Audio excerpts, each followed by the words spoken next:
Tara, samahan nyo kami mga mare sa mga kaganapan sa buhay namin dito sa probinsya ng Quezon. Magandang araw, another day, another mini vlogs. Ang video na ito mga mare ay nangyari pa nung Easter Sunday at naisipan nga namin na mag-outing.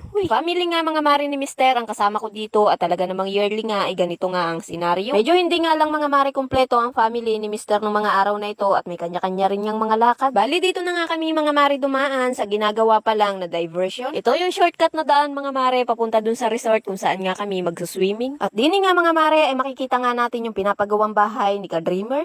Sayang nga lang mga mare dahil kapag dumadaan nga ako dito ay hindi ko nga matsimpuhan si Ka-Dreamers. Siguro sa tamang panahon mga mare ay talaga namang magtatagpo din nga ang aming mga landas. At siguro naman sa ngayon ay kailangan ko muna siyang gawing inspirasyon mga mare dahil talaga namang nakaka-inspire nga ang mga nangyayari sa buhay niya. At sa videong ito naman mga mare ay nandito na nga kami sa labas ng resort. At din nga kami mga mare pumunta sa Nasugbo Paradise Resort. Tamang-tama nga mga mare itong aming outing na ito dahil grabe summer na nga dito sa amin sa Quezon. Napakaganda nga mga mare sa resort na ito at napakaganda rin nga ng ambience. Ang kailangan nga lang ma-improve ay itong kanilang mga cottage. Dahil kung mapapansin nyo nga mga mare ay tent nga yung kanilang ginagamit dito sa pinakang cottage. At kapag matindi na nga mga mare ang sikat ng araw ay talaga namang napakainit din nga dito sa loob. Anyway, ito nga mga mare yung mga dala naming mga pagkain at talaga namang bukas na nga lang ulit kami magda-diet. At para hindi nga ako mag-guilty mga mare ay kukumbinsihin ko na lang ang sarili ko na cheat day nga ngayon. Hoy, hindi ganun, charis. Bihira lang naman ito mga mare kaya naman ay pagbibigyan ko na nga itong aking sarili. Hindi naman ako nag-iisa dito mga mare dahil ang mga kasama kong ito ay nagsisimula na rin sa calorie deficit. At dini naman mga mare ay ito at talaga namang in-enjoy nga namin ni Mister itong aming outing na ito. At nung araw na ito mga mare, sabi nga namin ni Mister ay kalimutan nga muna namin ang mga trabaho at isipin at i-enjoy nga namin ang araw na ito. Nung una nga mga mare ay nagdadalawang isip pa si Mister sumama dahil napakarami daw nga ng kanyang mga gawain. Pero sabi ko nga mga mare ay sumama nga kami dahil wala naman kaming ibang iisipin dito kundi yung aming mga entrance fee nga lang. At dini nga mga mare ay talaga naman sa kalukuhan ko nga ay naipit itong aking kamay. At dito nga mga mare ay biglang naisip ni Mister na kahit nga daw paminsan-minsan ay napakasarap din daw pala ang mag-relax. Ang sarap lang din mga mare sa pakiramdam yung ganito na alon nga lang ng dagat ang iyong maririnig at tawanan nga ng mga taong nasa paligid mo kahit hindi mo nga kilala. At yung mga taong nakikita ko nga dito mga mare, iniisip ko nga sa kanila na kaya nga sila siguro ay nandito ay para ilayo rin ang kanilang mga sarili sa mga isipin. At syempre makapag-enjoy at makapagpahinga mga mare sa mga tunay na laban sa kanilang mga buhay. Alam nyo ba mga mare, habang nagvo-voice over nga ako dito ay bigla nga akong napakwento kay Mister. Pagdating sa mga nararamdaman ko mga mare ay open nga ako kay Mister, masaya man yan o malungkot. Kaya naman sabi ko nga mga mare kay Mister kanina habang ako'y nagagamas ay napakarami kong tanong na bakit. Lately kasi mga mare ay napakaraming nangyari at talaga namang tinatanong ko nga ang sarili ko kung bakit nga nangyayari ang lahat ng iyon. At sa totoo lang talaga mga mare, hindi lang yung sarili ko ang tinatanong ko kung bakit nga hinahayaan na mangyari ang lahat ng ito. Pero iniisip ko na lang mga mare na ang lahat ng nangyayaring ito ay may dahilan. Pero alam ko at tiwala nga ako mga mare sa itaas na ang lahat ng aking bakit ay magiging thank you Lord pagdating nga ng araw. Alam kong marami akong hinihiling na hindi niya ibinibigay pero napakarami din niyang ibinigay kahit hindi ko nga hiniling. At alam kong ang lahat ng nangyayari sa buhay natin mga mare ay may proseso kaya naman ay magtiwala na nga lang tayo sa itaas. Kahit gaano nga mga mare ka negative ang mga nangyayari sa buhay ko lately ay talaga namang ang aking isip ay laban na laban pa rin sa pagiging positive. Ang sarap lang ulit maging bata no mga mare, yung wala kang ibang iisipin kundi ang maging masaya nga ang iyong sarili. O siya, magbabantay nga muna ako dito mga mare sa aking pamangkin na talaga namang for the go nga sa pag-slide. Kaya naman hanggang dito na lang mga mare, maraming salamat, stay safe, God bless, bye, bukas ulit!